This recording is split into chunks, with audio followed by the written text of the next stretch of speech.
Harmony's purpose is to put together and harmonize a large amount of data.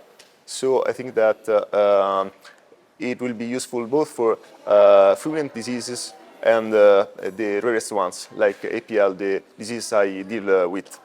And I think that in this setting, in rare diseases, that's at most important to have a lot of data, a lot of patients, especially in the subgroups more rarest, like the high risk according to SunScore APLs. So I think that whenever questions about these diseases will be correctly addressed by the Harmony project.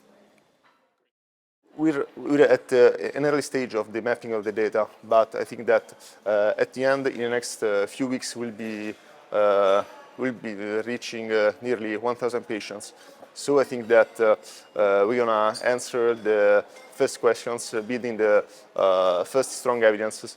So in a daily settings, I think that we're gonna answer both questions from a medical point of view and a patient point of view, mapping the quality of life data.